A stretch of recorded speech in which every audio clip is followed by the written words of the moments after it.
I'm speaking to you tonight from behind the resolute desk in the Oval Office. In this sacred space, I'm surrounded by portraits of extraordinary American presidents. Thomas Jefferson wrote the immortal words that guide this nation. George Washington, who showed us presidents are not kings. Abraham Lincoln, who implored us to reject malice. Franklin Roosevelt, who inspired us to reject fear. I revere this office, but I love my country more. It's been the honor of my life to serve as your president. But in the defense of democracy, which is at stake, I think is more important than any title. I draw strength and I find joy in working for the American people. But this sacred task of perfecting our union is not about me. It's about you, your families, your futures. It's about we, the people. And we can never forget that. And I never have. I've made it clear that I believe America is at an inflection point. One of those rare moments in history when the decisions we make now will determine our fate of our nation and the world for decades to come. America's going to have to choose between moving forward or backward, between hope and hate, between unity and division. We have to decide, do we still believe in honesty, decency, respect, freedom, justice, and democracy? In this moment, we can see those we disagree with not as enemies, but as fellow Americans. Can we do that? Does character in public life still matter? I believe I know the answer to these questions because I know you, the American people. And I know this, we are a great nation because we are good people. When you elected me to this office, I promised to always level with you, to tell you the truth. And the truth, the sacred cause of this country is larger than any one of us. And those of us who cherish that cause, cherish it so much, a cause of American democracy itself, must unite to protect it. You know, in recent weeks, it's become clear to me that I need to unite my party in this critical endeavor. I believe my record as president, my leadership in the world, my vision for America's future, all merited a second term. But nothing can come in the way of saving our democracy. That includes personal ambition. So I've decided the best way forward is to pass the torch to a new generation. That's the best way to unite our nation. You know, there is a time and a place for long years of experience in public life. There's also a time and a place for new voices, fresh voices, yes, younger voices. And that time and place is now. Over the next 6 months, I'll be focused on doing my job as president. That means I'll continue to lower costs for hardworking families, grow our economy. I'll keep defending our personal freedoms and our civil rights, from the right to vote to the right to choose. I'll keep calling out hate and extremism. Make it clear there is no place in America for political violence or any violence ever, period. I'm going to keep speaking out to protect our kids from gun violence, our planet from climate crisis that is the existential threat. And I will keep fighting for my cancer moonshot so we can end cancer as we know it, because we can do it. And I'm going to call for Supreme Court reform because this is critical to our democracy, Supreme Court reform.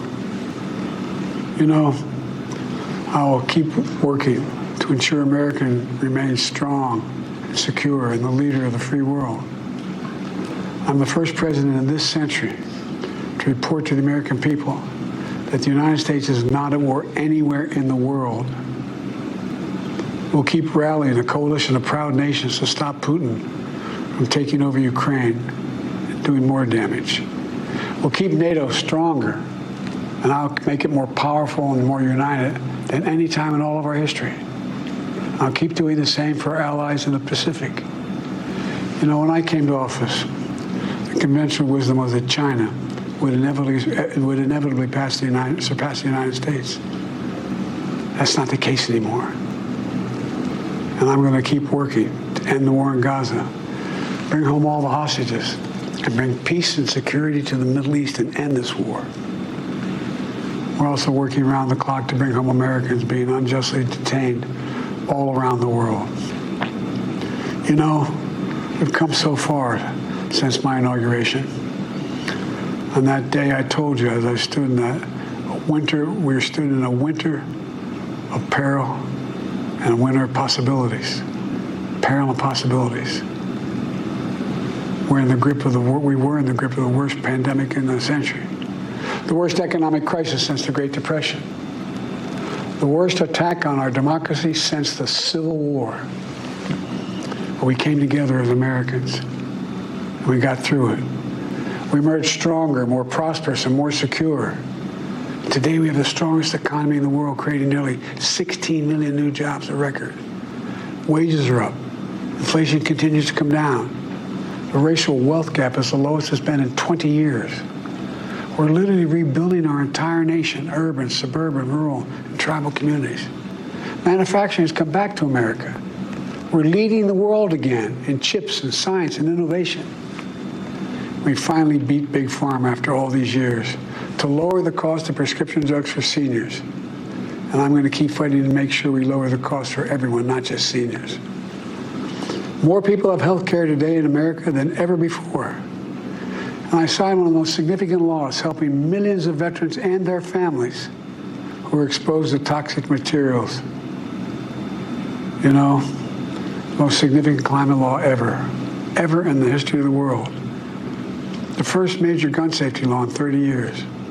And today, the violent crime rate is at a 50-year low. We're also securing our border. Border crossings are lower today than when the previous administration left office. I've kept my commitment to appoint the first black woman to the Supreme Court of the United States of America. I also kept my commitment to have an administration that looks like America and be a president for all Americans. That's what I've done.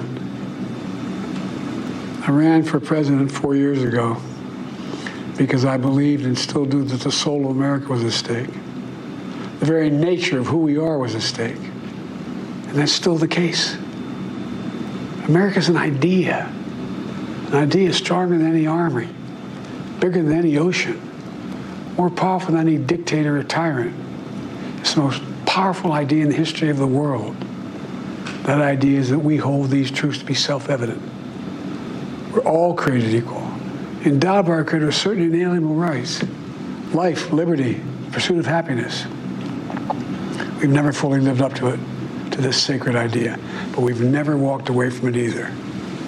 And I do not believe the American people will walk away from it now. In just a few months, the American people will choose the course of America's future. I made my choice. I've made my views known. I would like to thank our great Vice President, Kamala Harris. She's experienced, she's tough, she's capable. She's been an incredible partner to me and a leader for our country. Now the choice is up to you, the American people. When you make that choice, remember the words of Benjamin Franklin hanging on my wall here in the Oval Office, alongside the busts of Dr. King and Rosa Parks and Cesar Chavez. When Ben Franklin was asked, as he emerged from the convention going on, whether the founders have given America a monarchy or republic, Franklin's response was, a republic, if you can keep it. A republic, if you can keep it. Whether we keep our republic is now in your hands. My fellow Americans, it's been the privilege of my life to serve this nation for over 50 years. Nowhere else on earth could a kid with a stutter from modest beginnings in Scranton, Pennsylvania, and Claymont, Delaware, one day sit behind the resolute desk in the Oval Office as President of the United States. But here I am. That's what's so special about America. We're a nation of promise and possibilities, of dreamers and doers, of ordinary Americans doing extraordinary things. I've given my heart and my soul to our nation, like so many others. I've been blessed a million times in return with the love and support of the American people. I hope you have some idea how grateful I am to all of you. The great thing about America is here, kings and dictators do not rule, the people do. History is in your hands.